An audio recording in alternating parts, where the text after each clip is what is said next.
Personally আমাকে তামিম ভাই phone দিয়েছেন, উনি ক্যাপ্টেন ছিলেন, উনি বলেছেন যে এই টাফ টাইমে অবশ্যই ভালো কিছু হবে। এবং মাশরাফি ভাই আমাকে ফোন দিয়েছিলেন যে যেহেতু যে ক্যাপ্টেন উনি তো অনেক সাকসেসফুল ক্যাপ্টেন এবং কিভাবে করেছে এবং আমাকে অনেক উৎসাহ দিয়ে তাদের রোলটা কি এবং কিভাবে খেলতে হবে।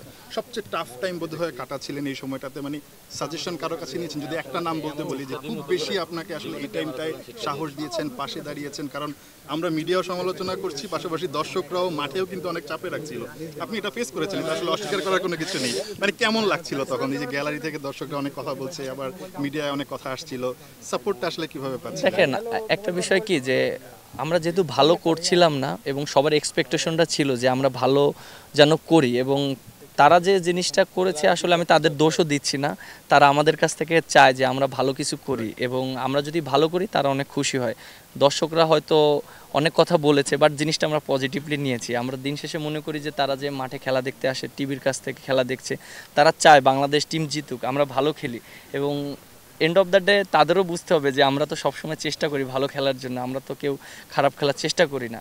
বাট দিন শেষে হ্যাঁ, ভালো একটা এক্সপিরিয়েন্স হয়েছে। আর আপনি যেটা বললেন যে সাপোর্ট, সত্যি কথা বলতে যে আমাকে সবাই সাপোর্ট করেছে মেন্টালি, অবভিয়াসলি ফ্যামিলির মানুষ অনেক সাপোর্ট করেছে। এবং ক্রিকেটার যদি বলেন, আমাকে পার্সোনালি আমাকে তামিম ভাই ফোন দিয়েছেন, উনি ক্যাপ্টেন ছিলেন, উনি বলেছেন যে এই টাফ টাইমে অবশ্যই ভালো কিছু হবে। এবং মাশরাফি ভাই আমাকে ফোন দিয়েছিলেন যে যেহেতু যে ক্যাপ্টেন উনি তো অনেক সাকসেসফুল ক্যাপ্টেন এবং কিভাবে করেছে এবং আমাকে অনেক উৎসাহ দিয়েছেন। চাপে থাকলে কি করতে হয় সেটা কি বলেছিলেন? না, অনেক আমাকে হেল্প করেছেন সত্যি কথা বলতে, এবং উনিও অনেকে আমাকে সাপোর্ট করেছে, মেন্টালি অনেক সাপোর্ট করেছে।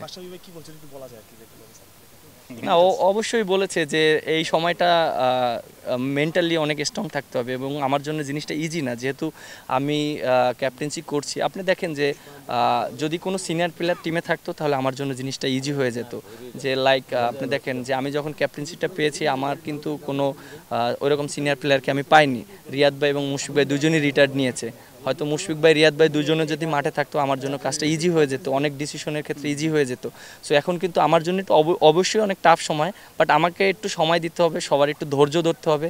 এবং অবভিয়াসলি আমি মানুষ, আমি ভুল করব, বাট সেই জিনিসটা যদি সবাই সাপোর্ট করে এবং দিন শেষে তো আমরা দেশের হয়ে খেলি, এই জিনিসটা আমার কাছে মনে হয় যদি সবাই একটু সাপোর্ট করে, একটু সময় দেয়, আমরাও ইনশাল্লাহ ঘুরে দাঁড়াতে পারবো। আপনার জন্য তো টাফ টাইম এবারই প্রথম, তো এই এক্সপেরিয়েন্সটাও তো আসলে নতুন করে আপনাকে ভিডিওতে বলতে পারবেন এই ব্যাপারে। দেখেন যে আমরা তো ক্রিকেটার, অবশ্যই আমাদের টাফ সময় আসবে। আর আমার কাছে একটা জিনিস মানে মনে হয় যে খারাপ সময়ের পরে ভালো সময় আসবে। আমার যেহেতু যে সময়টা আমার গিয়েছে, হয়তো সামনে আরো ভালো সময় অপেক্ষা করছে।